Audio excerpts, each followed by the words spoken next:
Guess it wasn't enough. It's like, nope, not having that.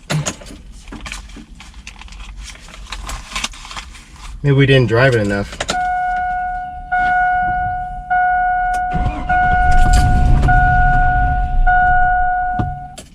Maybe we'll leave.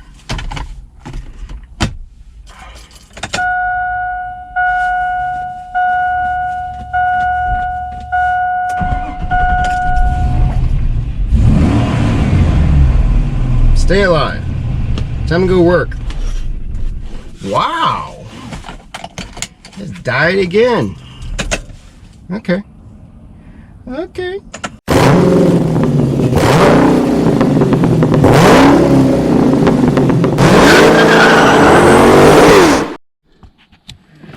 Hello, people. Getting ready to, let's see. Sunday, Chris came and, let me arrange this here.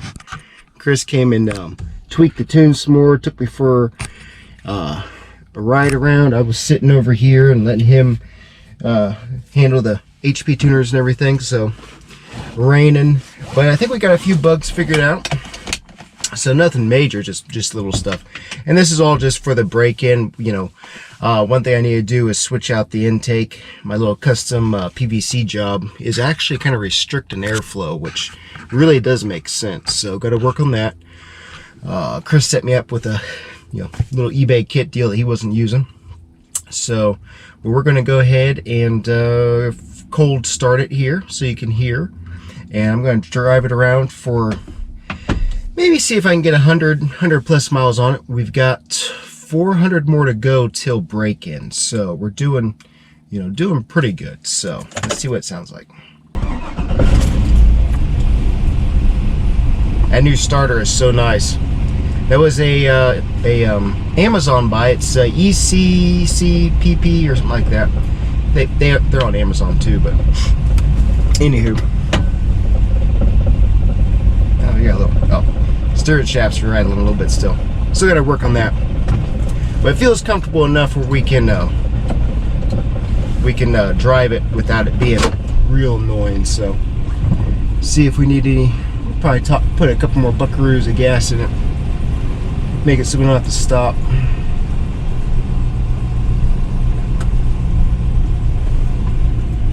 Yeah, I didn't realize the stall. Just thinking about it, as Chris described it, kind of like you're trying to pull out of mud. I'm like, well, that is a pretty good description. So, but yeah, stuff it kind of feels like you're trying to just pull out of the mud. But he did a little tuning on the transmission a little bit, just helping some of the ship points, kind of soften those out. The first time he tuned it, he hadn't messed with the transmission at all, so the computer was learning all that as well. But we were working on borrowed time with that starter too. So, but glad he was willing to take the time to listen to that. Yeah, steering shaft rubbing.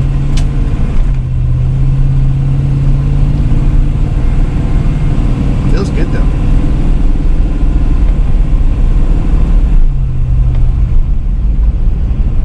Drove it Saturday around the block and everywhere, and cranked it up, and it just sounded terrible. And was getting that injector code. I've still got one O2 sensor on that side. I've got to look at, see what's going on there.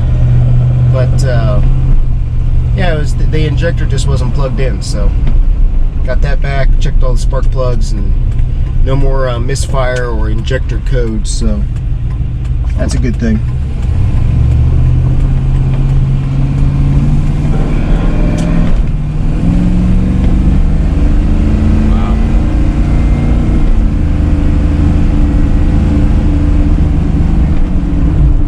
Making power quicker than the old boy.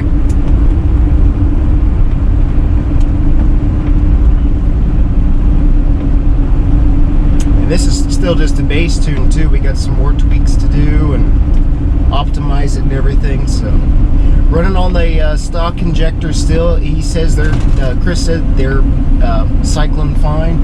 I think he said they were at maybe 50% duty. I'll have to ask him on that one. but duty cycle is fine so far. Fuel pump pressure seems to be where it's supposed to be. So before we do any big trips, I'm gonna switch out the fuel pump, just so we know that's been done. I'm not messing with anything. So with the flex fuel, they are supposed to be a stronger pump. So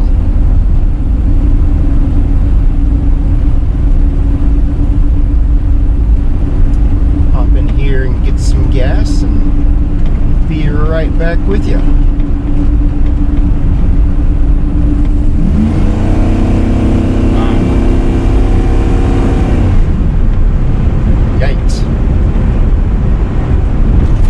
Doesn't take much pedal at all. Wow. One mean boy. Yikes. Hope I don't get myself in trouble with this. Wow. That is a lot more responsive. Thank you, Chris, for that last tune. That is a lot more, yeah. Kind of gives you the giggles there. But yeah, it's much better than last week. Well, I only got to drive it, one day? Like Saturday last week, because I got the crazy starter in Friday. Yeah, so I really only got to drive it Saturday a little bit. So, yeah. Strange. Alright, I get some old gasoline. 93. Make it happy. And I'll be right back.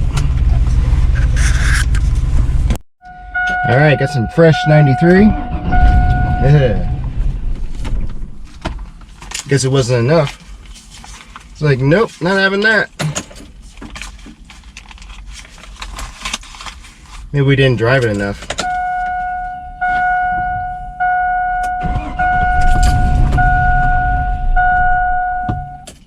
Maybe we'll leave.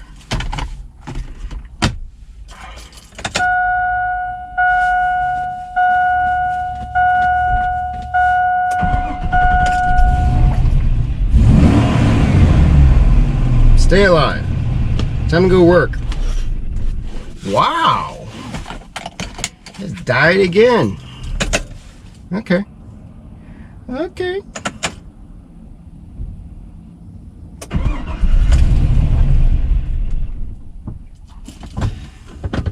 Shift it, put it in neutral, see if it wants to start.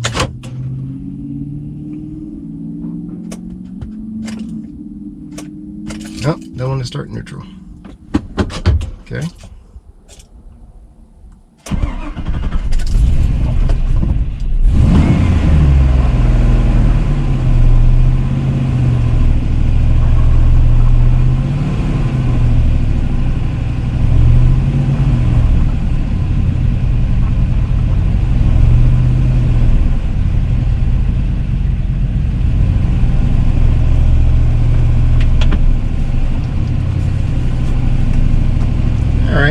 It's kind of alive now.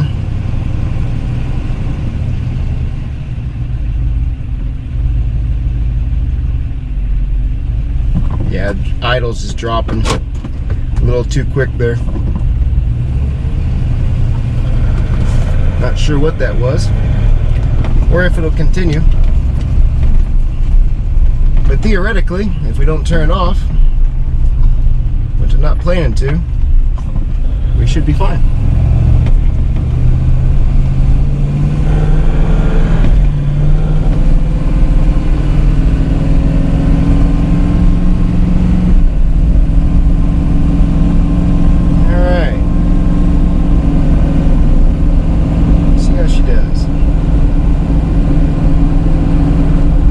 Myles, so it really is kind of a he. I don't know of any girls that are named Myles.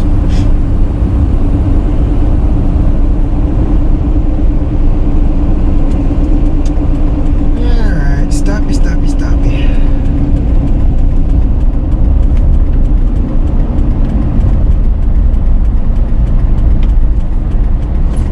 Grab a sip of coffee. Oh, hey, we got a green light.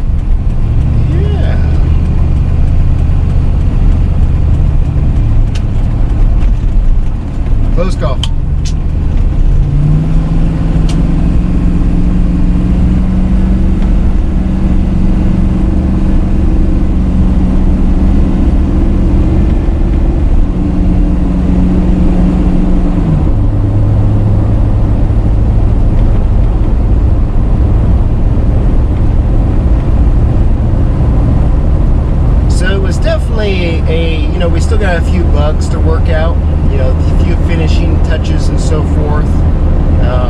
But yeah, so far, I learned a lot. It was just kind of a big, everything at once. Everything to a degree. We did a lot of different swaps. We did a, performance transmission. We did the different stall. I'd never done that. The transmission itself, I've done that a few times, but I've never, I might have helped my dad pull out a Chevy Corsica motor. I don't remember that too well. But I've never done that myself. Had to, maybe been a lending hand, but never pulled it out too much. So there was a lot of firsts for me with this project. So it's a lot more, it seems a lot harder than it actually is, when you're doing that. But thankfully, so many people on YouTube have, done videos and taken the time to, share, just what it took to, set your engine hoist up just right to pull the engine out. Reading the forums, what worked for you that maybe, you were just willing to take the time to share on, tips and tricks that you wanted to help somebody else out with. So, the whole car community is really, really amazing with that. Just be able to, go through, read the different forums, watch videos, and, just learn from other people who've, either have done it several times or like, well, hey, I'm going to do it this first time here, so why not just make a video of it? So, hopefully, ours might have been a little bit too detailed or, maybe kind of monotonous, but, but I wanted to film it from the perspective of me learning. And maybe, for another person who hadn't done it before. So that's, kind of what, kind of from that perspective. So, my thought on it anyways. It's one of my favorite turns here. Kind of a big vehicle to take into this corner tight. The handle's decent. I got a little bit of, body roll in it. But it's, it's about 5,200 pounds. It's a big vehicle. Put up on Instagram yesterday pictures of Jeremy's Escalade, Porcopotamus. That's a cool Escalade. I love that LT5 supercharger.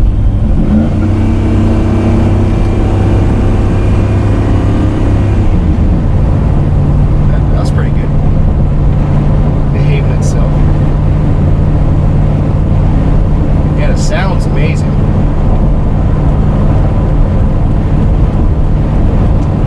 Getting some more braking miles. Chris said, and many other people said too, don't go over 5,000 RPM. Play with it, have fun, drive it like you normally would. Just don't exceed that 5,000 RPMs. I don't normally do that too much anyways. I'm not sure if I've ever had one of these LS engines over 6,000. So he did make adjusted the rev limiters for me, so that with in standard drive it's 6,000 limiter, and then if I put it in tow haul it's 6,400 RPM. So that's kind of a nice little trick there. I know very, very little about the tuning, and just listening to Chris, and he's got a pretty good grip on it, thankfully.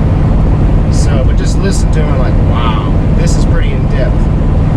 So, and I told him too that, unless, I had known him, I probably wouldn't have delved into this much of a build, because, if you didn't have somebody you could trust to tune it for you, or that you knew kind of well, you're stuck at home with a vehicle that won't run. You've done all the big mechanical work, but it won't run.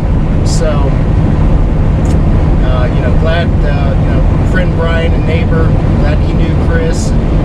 Chris has done plenty of tuning for Brian as well. So, but yeah, it's definitely true. It's just about knowing people. So, that feels good so far. Like I said, we got about 400 miles to go for break-in. not sure if we'll get all that gobbled down this week, but I'd like to try. We're going to try to put at least knock out 120 miles or so today if we can. It's riding pretty nice. Nice and smooth. Definitely some guts in that transmission. I really could tell that the older one, the original, was, you know, it was starting to lose a little. It just wasn't very firm. It was kind of squishy, you know. But I mean, it had 253,000 miles on it, and it didn't break on me, so I'm very appreciative of that. When I got that, my 94 GMC, you know, I may have not really, it had a rebuilt transmission already, and it served me well. And I thought I had transmission issues, and what ended up being, actually, I had it rebuilt, which was helpful. But the main issue with that truck, that I thought it needed a transmission, was that the wires for the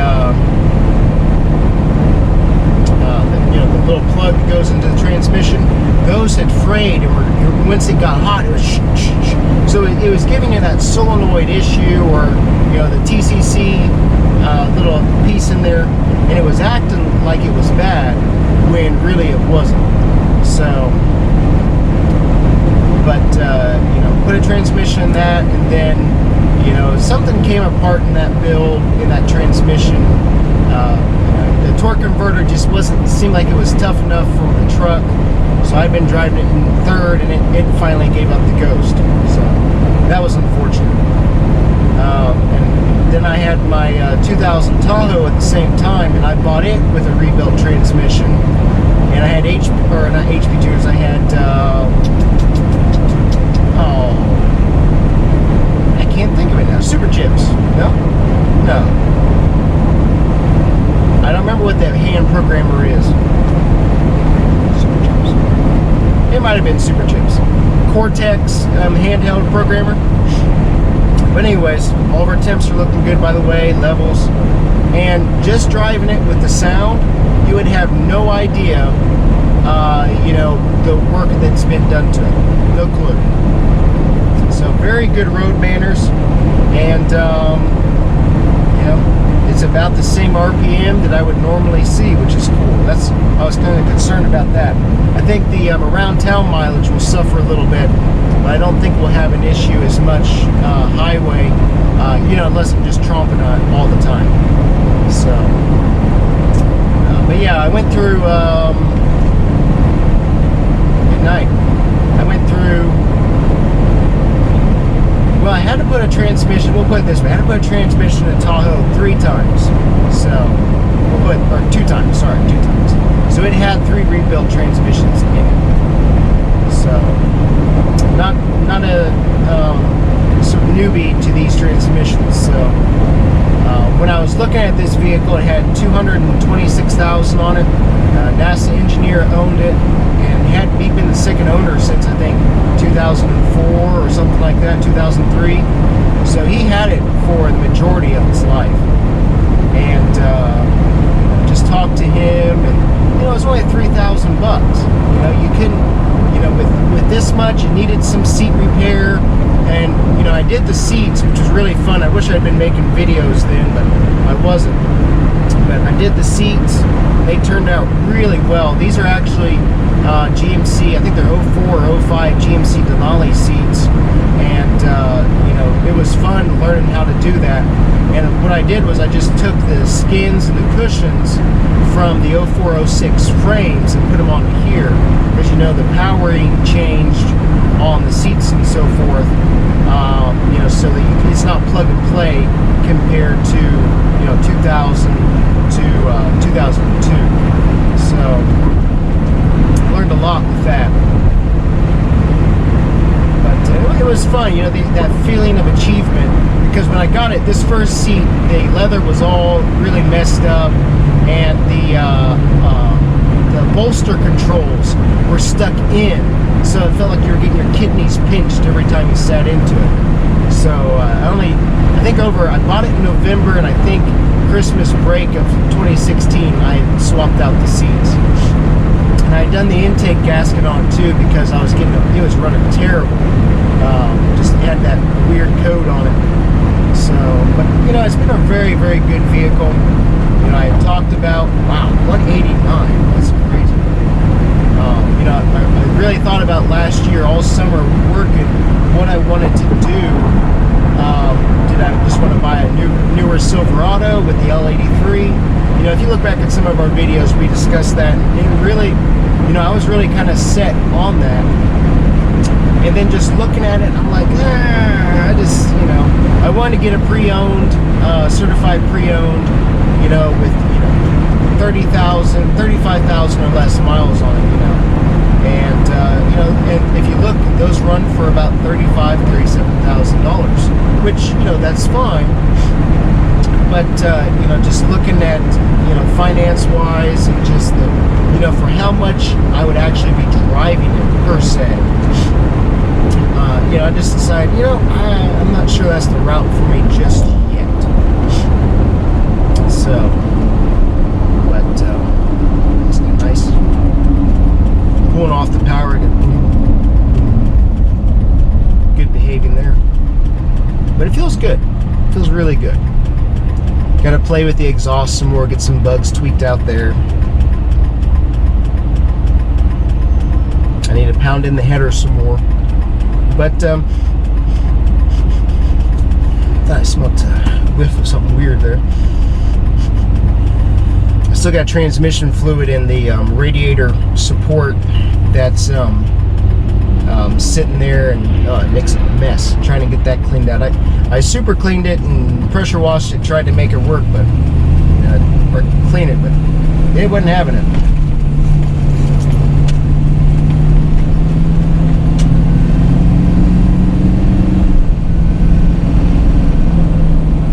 Going to drive around for a couple hours, vary the speeds. We're back in like town, stop and go speeds here. Gonna go over beachside, drive that, cut up through another town and hit the interstate. As long as nothing goes wrong. I told Bear, I said, hey, I'm going to be driving around this morning, so be ready in case I need you. Make a rescue. Alright, well, I think I'm going to leave you guys right there. If anything else comes up, drastic, or maybe just for an update, I'll tune back in and let you know. So far, happy with it. Definitely a weird startup, not sure. Yeah, I just didn't want to crank at all. Maybe, you know, I didn't run it long enough, or, you know, whatever. So, but anywho, we'll keep running it and see how it does. Still trying to learn out, you know, when lockup happens, and, you know, what speed to keep the torque converter happy. Chris mentioned he thought it was a little bit loose, but since we're not really making peak power just yet, you know, that could be. So with more tuning, a few more modifications, adjustments and so forth, with the right air intake on there, you know, we might be able to see some better, you know, the torque converter might play a little bit harder. But if it doesn't, you know, if it doesn't want to behave, then we'll just have to do something to make more power, right? I mean, you know, why pull the transmission out to swap the converter if you could just spend a little bit more money and you know, put a turbo on it or something? What a thought, right? So anywho, that's the take on it for right now. Thanks for watching the rambling. Hope you could hear me. If you notice, that's why I didn't do a full exhaust on this yet, is so I wanted to be able to talk and wanted you to be able to hear me. Because with this much cabin space, if you did any sort of you know, fancy muffler, more than likely it's just going to be interior resonance all over the place. So maybe not so much at cruising, but taking off, like, ow! So anyway, take on the day. Stop you right there. Hey everybody, so we're just about wrapped up with the drive. I've been driving for almost, let's see, 8:30 or 8:15 to 11:15. So that's, oh wow, that's 3 hours. I'm not sure what, I guess I was thinking I was just driving for, yeah, it's just about 12 now. And so I haven't turned it off. You know, we had that little bit of issue with the starting at Sunoco, and I was like, well, I don't want to turn it off. So, but the temperature hasn't moved from that, except for to go down occasionally on the couple interstate runs. So, you know, we've got about 127 miles on this so far, and you know, really happy with it. Trying to figure out the you know, to get used to the shift points and so forth. But that power, I haven't seen the RPM range, but the power band is really good. You really feel that mid-range RPM torque, and it launches and hooks up really well, and you're just feeling the power climb. It's pretty incredible. So we'll see if we see a good spot here to lay into it a little bit. But it feels really good. I'm happy with it. I think it's been a good combination. Now, granted, we're doing 55 now, so let's.